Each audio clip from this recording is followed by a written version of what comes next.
the effects of aging, which aging by itself isn't so much the problem. It is really the toxicity of these things over time, especially that we're facing today. We really do need support in these different systems. So I think that herbs are a great way to do that. One way I like to think of them is like herbal armor. Some of the science that I've been looking at is it's unfortunate that they torture animals in this way, but a lot of science is done. It's like, hey, let's give this chemical to rats and see what happens. And then, hey, can we use this herb or this food or this nutrient to combat the damage or stop it from happening? And that's how a lot of science is done, showing that if you have the right sort of nutrients in place, it's going to mitigate a lot of the damage and protect you in the first place. Do you want to wake up feeling like you're stepping into who you're meant to be, into the best possible version of you?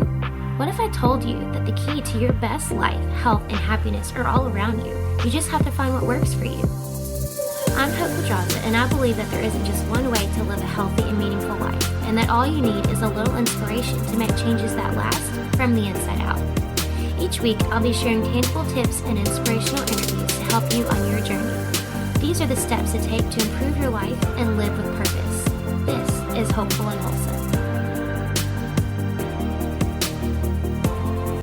Hey y'all, welcome back to the show. Today I have on the show Logan Christopher. He is a modern day strongman.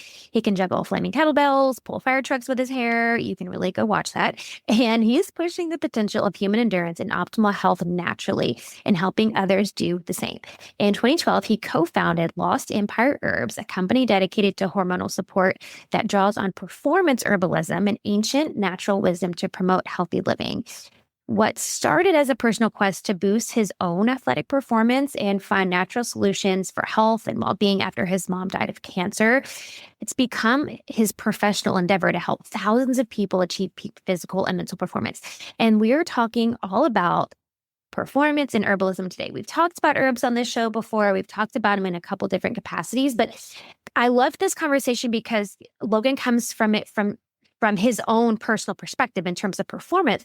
We're talking about, and you don't have to be a strong man to benefit from this episode, because we're talking about just performance in life, physical performance, mental performance, sexual performance, emotional performance. Like we're talking about all these different aspects of life and performance and what that means. And especially as we age, as women, we've got a lot to think about as we age and get into that perimenopause, menopause, and postmenopause state of our lives. And Logan has a lot of insight.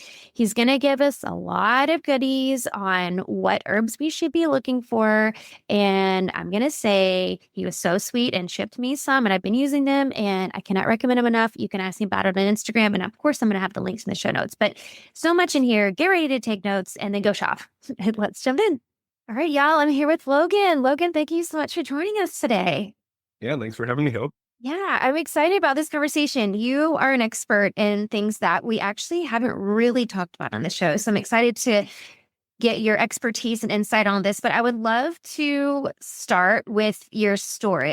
Usually I wait for like the personal stories later, but I feel like we should start with your story and just how you got into the realm of diving into herbalism. And especially I liked your kind of the angle with the herbalism for you and then talking about performance. It's not something we hear about very often. So I love that. So if you could just tell us a little bit about your story and what got you into all of this. Absolutely. Yeah, I took a very different route in most people do. The average person's like when they get sick or a family. Exactly. Maybe Western medicine is not quite working well for them. They'll look at alternatives and herbs. That's something we've had for our entire span of being a species, right? And even before that, other animals use herbs as well. But for me, there was a touch of that. Like my mom did get cancer and passed away, and she did conventional treatment. So that certainly spurred me on in the alternative path. But beyond that, I was looking at herbs to help my own performance. So although I wasn't born as like a strong or fit person, I was really a weak and scrawny kid in high school. It was after that I really got into fitness. It started with bodyweight training, went into kettlebells, and then started doing the lost art of old time strongman, which is really performance-based stuff. So I've done some wild and wacky feats of strength, like pulling a 8,800 pound fire truck by my hair. Oh my God. Kettlebell on fire, juggled it around my body, bent horseshoes, ripped decks of cards in half. Just recently, I ripped 2 decks of cards in half at the same time. So it was in doing these things, again, not naturally gifted toward this stuff, but I was seeking out ways that I could get an edge. So this led me into mental training with neurolinguistic programming and hypnosis, into energy medicine, into a wide variety of fields, including health and nutrition, which brought me to herbalism. I heard about some herbs. One of the first herbs I ever tried was cordyceps, and I noticed more energy in my workouts that I could swing kettlebells longer. So from that first moment, I was hooked and just kind of kept exploring that. And now, here we are over a decade later, and I have been an advocate for herbs for quite some time since then. Yeah, I love this. And yeah, you're right. This is not something that we typically hear, like this perspective on herbs. Because yeah, I think you're right. I think we talk about it when, we talk about maybe longevity or, like we're getting sick, whatever. But so what have you found in your kind of strength journey? What have you found to be some of the most supportive herbs for you that have made the most difference? Yeah, there's definitely quite a few into some different angles, but with the herbs, supporting the hormone, it's really important to women these days for a wide variety of reasons. That's going to be important for performance, but also just health and longevity. So there are a number of herbs that can help in those ways. Our biggest seller at my herb business is pine pollen, which is pretty unique in that it has phytoandrogens. Many people have heard of phytoestrogens. These are estrogenic compounds in soy and flax. It's actually very common. You'll find it in apples and coffee. Very common out there, but like soy and flax have significantly more than most things. So pine pollen is an herb that has significantly more of these things than you'll find elsewhere. So it's really good for helping to turn on the hormone system. And while it's known as more of a male's herb, it actually works really well for women as well. Women have testosterone and the androgens as well, just like 1/10 the amount as men. But even though it's 1/10 the amount, they're actually just as important for health. With all the endocrine disrupting chemicals in our environment, we need a lot of support in this area. Yeah. And it's great that we can find that from nature. So definitely for people, especially as they age, that hormone support is going to be really important for, just having the energy to go to the gym, being able to recover from it. Some other herbs, I mentioned cordyceps, a lot of the herbs that fall into that adaptogen class, these herbs that help your body better adapt to stress. And what is working out besides a stressor? Right. So rhodiola, cordyceps, ashwagandha, schizandra, there are a wide variety of these that are going to help the body to basically ramp up its stress response systems and better be able to deal with whatever stressors, both physical and mental, that you throw at it. And these are typically going to be helpful for energy as well. So, a thing I try to aim for with herbs is, most people think like, oh, I've taken herb, and most people's experience with herbs are some culinary herb, make things taste good. And those definitely bring some health benefits.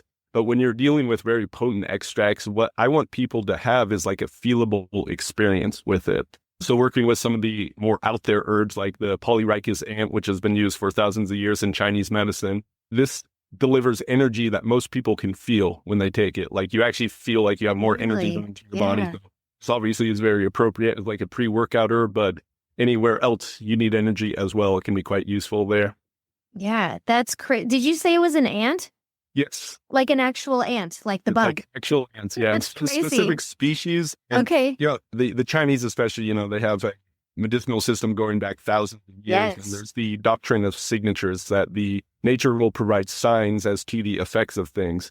Ants being pound for pound the strongest animal on the earth, the Chinese people thought like, hey, I'm going to consume some of this and see what happens. Yeah. Which makes total sense. And of course, it's going to be very rich in different vitamins and minerals. And honestly, with this one, there's almost no science on there. So we're not exactly sure why it works, but it definitely does work. But it does. Yeah. Well, I mean, it makes sense too, because I know, like, I love to watch travel shows, and you always see there's all kinds of bugs. They eat all kinds of bugs in East Asia. So that makes total sense. That's fascinating. Okay. So let me ask you this. So we're talking about performance.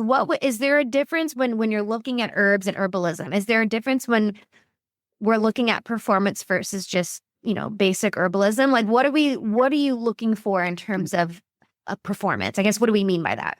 Yeah. So a couple things that are useful. Everyone's heard that quote. I believe it's attributed to Benjamin Franklin: an ounce of prevention is worth a pound of cure, right? So if we're getting to the place where we have some sort of chronic disease and we're trying to cure that with herbs, one, you can't cure anything in the West, medical doctor. So, and even if you get to that state and you're working at, it's going to be much harder.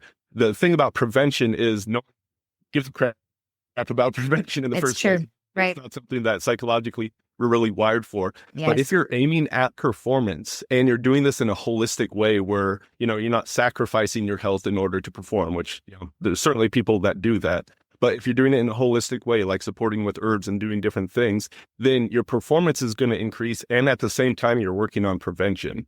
And this is a way that you can be focused on prevention without just focusing on prevention.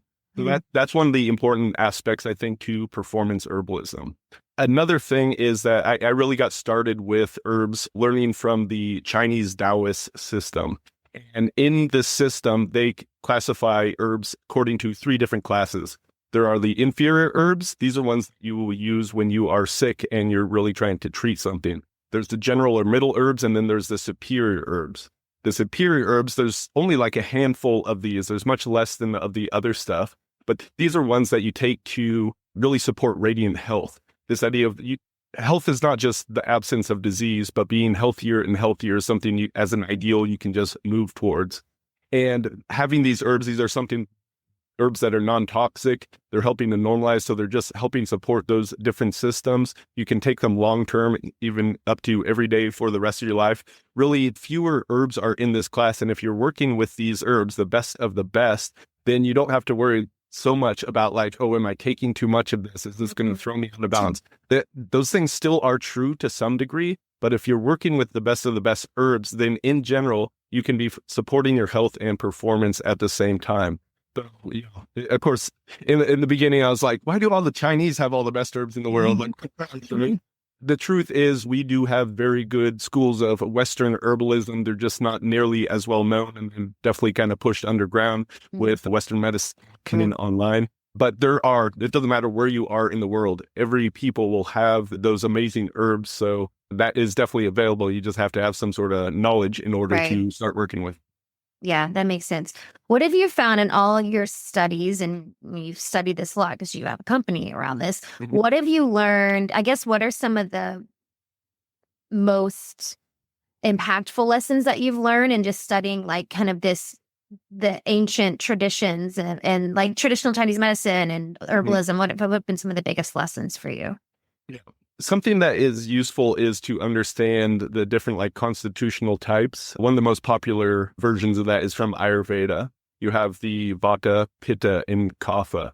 You'll see this mirrored in, there's a Western system, Sheldrake, I think his name, but there was the ectomorph, mesomorph, and endomorph, right? And it was literally the same things. And it's not just body types, but the psychology then plays into these as well. Of course, the Chinese, they have the elemental system, and that's the typing systems. There's all these different systems.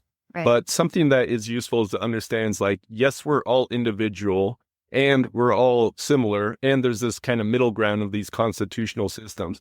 One of the things I like to share with people is just like try the herbs out, find what works for you. Ultimately, that's the only way you're going to know if things work. Even if science says that this herb does that thing, it doesn't mean it actually even works for every single person. Right. Science is about averages. There are always outliers in that. Right. So short of something like it's good to breathe and more people can do some deep breathing,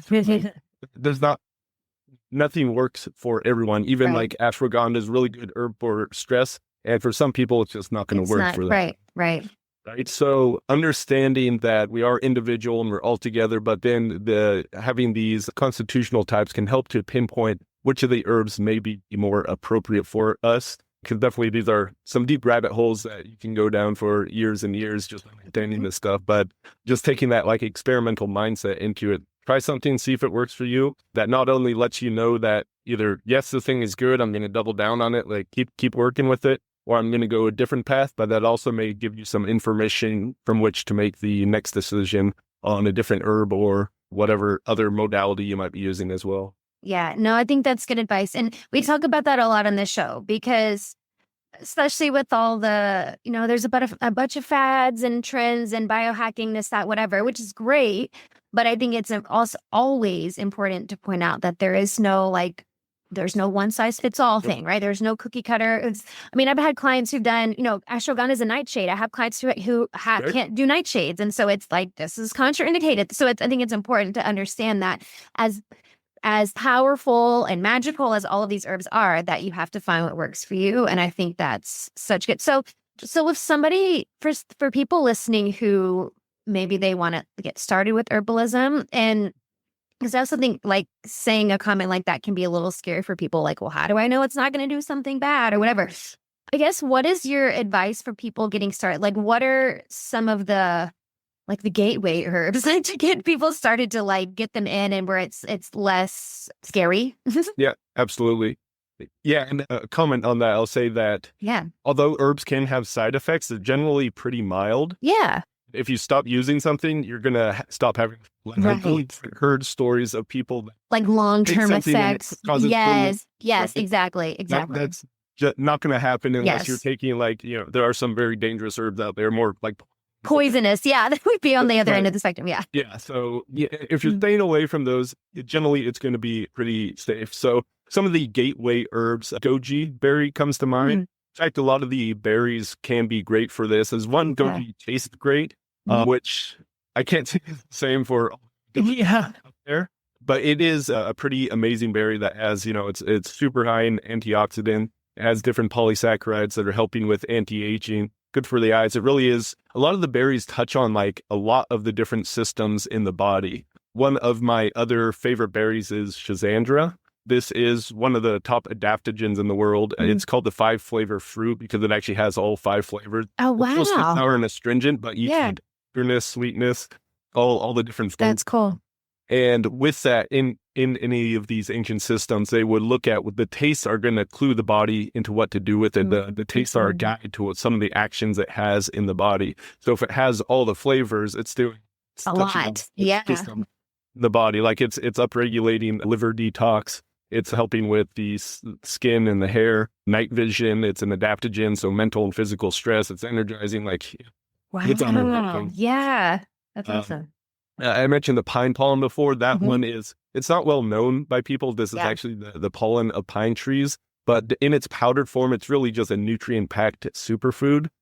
Taken in a tincture, which is an alcohol extract, that's going to draw out those phytoandrogens and make them more bioavailable straight into the bloodstream. So in that form, it's a bit stronger. And generally, this is not recommended for women. But if you suspect or know you have low testosterone, then this can be a great one because just a few drops of it, like 1 to 10 drops per day, can make a significant shift because you're supporting that system. And a lot of women are actually low in testosterone. There are some that have high testosterone as well, PCOS, some different things as well there. But many women are low. So supporting that. And again, I'm saying testosterone, but it's also about DHEA, which is the anti-aging hormone that functions in a lot of different ways in the body. So those are a couple different herbs. I'll also mention the medicinal mushrooms. Those have become significantly more popular in the last couple of decades and it's still trending upwards. So reishi, chaga. Chaga is one of my favorites. Then lion's mane is one of the most trendy mushrooms right now, but for good reason, how it's supporting the brain with nerve growth factor,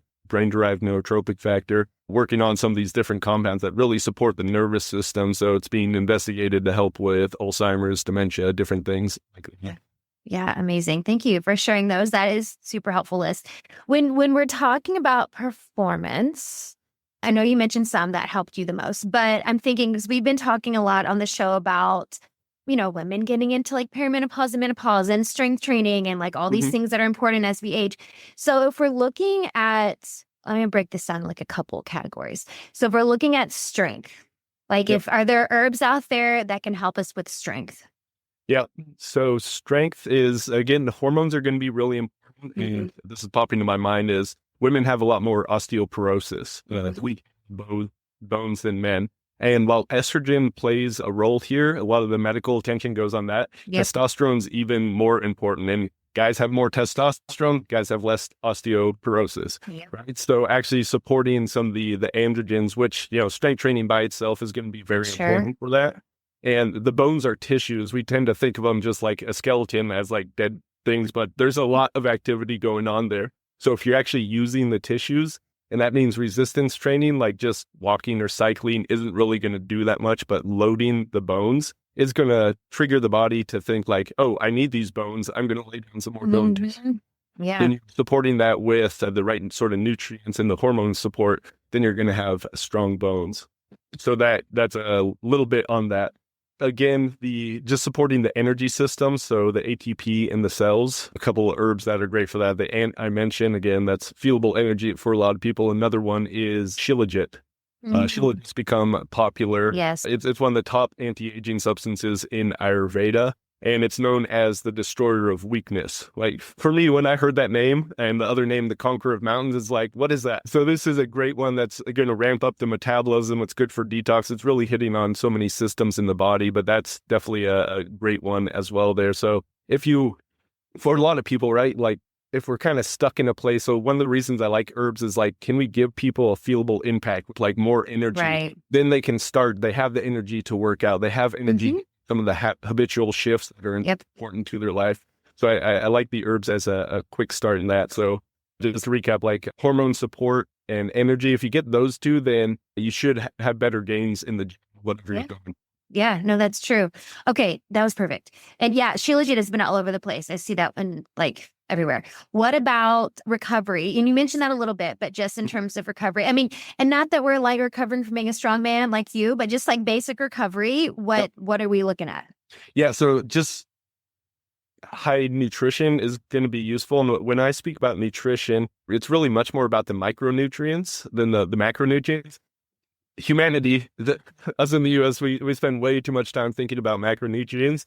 My personal opinion, if you want a simplified diet, if your food was healthy, whether that's a cow or vegetables coming out of the ground, and they're eating healthy food, which is, their natural food, then it's going to be healthy for you. So just kind of simplifying that, and the quality food is going to have much more nutrition. And if you have the nutrition there, then your body's going to be able to recover. And of course, sleep is really important. And so many people have a wide variety of sleep issues. There are some herbs that can help with sleep as well, that can help you to go to sleep in the first place if there's things like insomnia going on, or have deeper, more restorative sleep. Because really the workouts, like the work in the gym, that's a stressor, but the recovery is where you're really gaining from it. So if you're not getting deep quality sleep, you're not going to be able to bounce back, whether that is strongman or just, going for a run or something like that. Yeah, for sure. So what are the big ones that will help with that? Because the sleep part, for sure, I think we underestimate like what that does to like start strength training and all of that. So what are some of the herbs that would help us with sleep? Yeah, sleep's tricky because although we think of sleep, there's like 50 things that can be going wrong, right? So of course, you also want to look at sleep hygiene and all the different things in there. But some of the different herbs that can help, like valerian is one of the well-known ones out there. Ashwagandha, which we mentioned, that actually is really good for sleep. For most people, it's not like a knock 'em out sedative. Although some people do have that, especially if they take a bigger dose. But more so, if you're taking it regularly for a couple weeks, a month, you'll notice that you're just not stressed as much before, so you're able to get into sleep. One of my favorite herbs is blue vervain.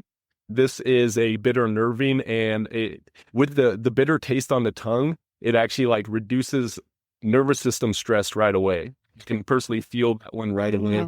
This is good for if you're in your head, your mind's kind of cranking, just lowering that down and going into the body. So this can be useful before going to sleep. There's a wide variety of other herbs. Albizia is a good one for like mood support, but also it can just like some of the herbs that help with like meditation. Gotu-kola will be another one. They can put you in that state, but that also means you can drift off into sleep a little here as well. But again, like nothing works for everyone. So if you're trying herbs for sleep, like really try a handful of different ones, try some formulas, try them singularly, and find what may work for you. And of course, again, this should be in addition to other things like, see the sunlight in the morning. That's going to help regulate the serotonin, melatonin.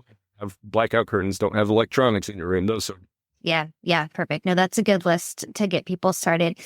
The last one I want to ask, and this may be, this kind of overlaps with what you were just talking about before, but when we're talking about strength training, right, as we get older, we also want to hold on to muscle mass. So is there anything, I know there's no like magic pill that just makes us hold on to muscle mass, but is there any herbs that you haven't mentioned that can lean more towards that? For the most part, the things I mentioned are going to help. So again, it's the hormone support and everything there. There are some that will help with like circulation and blood flow. So when we have a beet juice powder, that can be really good for the just circulation, heart health. And of course, that's going to translate to the muscles to some degree. And it's very helpful with nitric oxide, which is important in both working out as well as sex. And that's a fun thing about some of this stuff.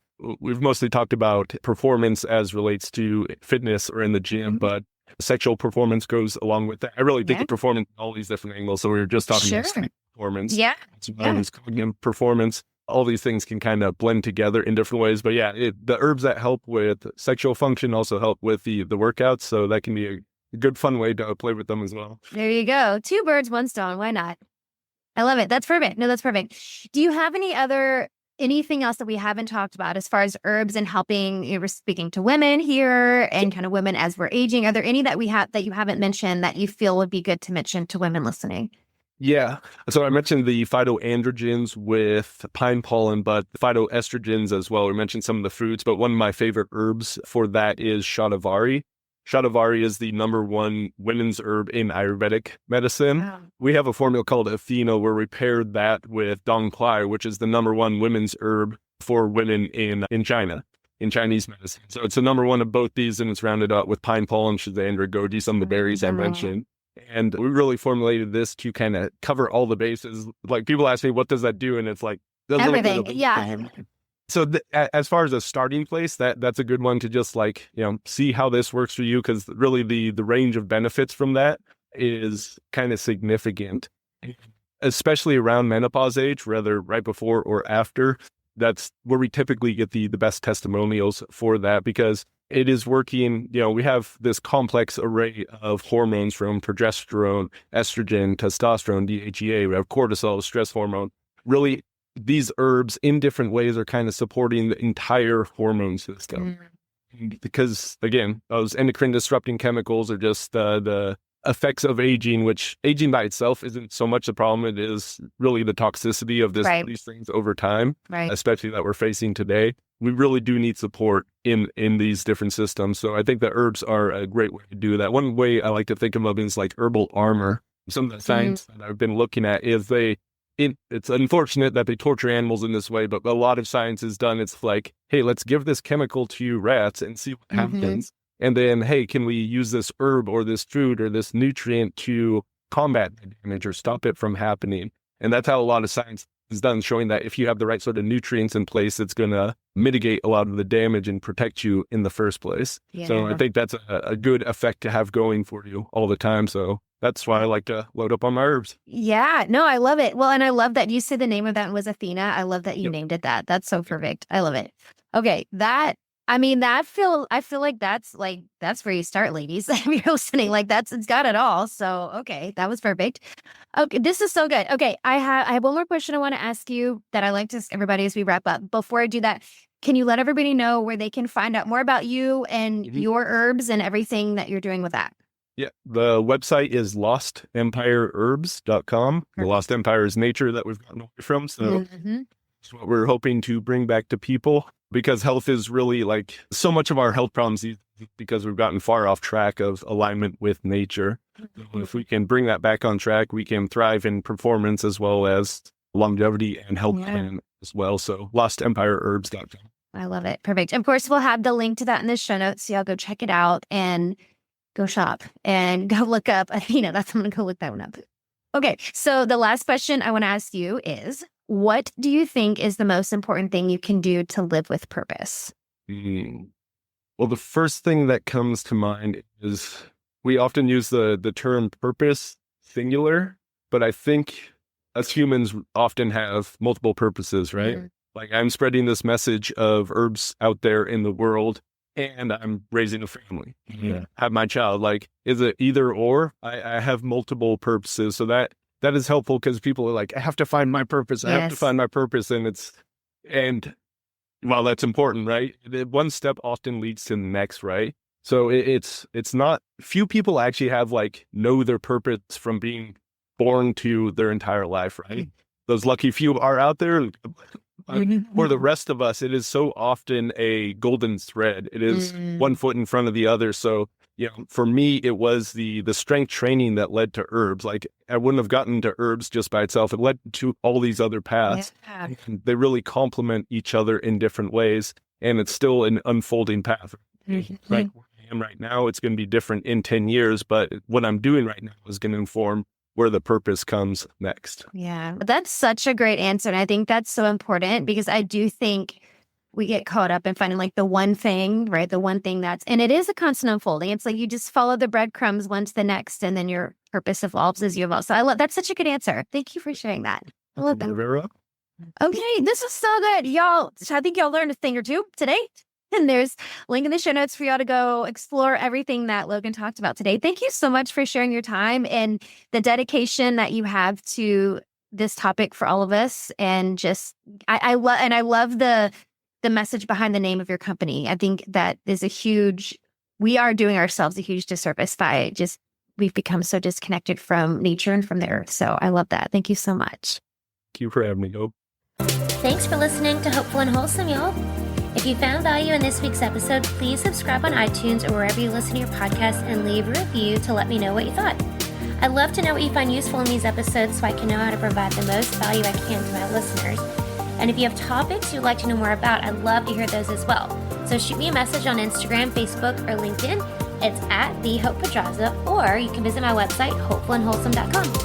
Thanks, y'all.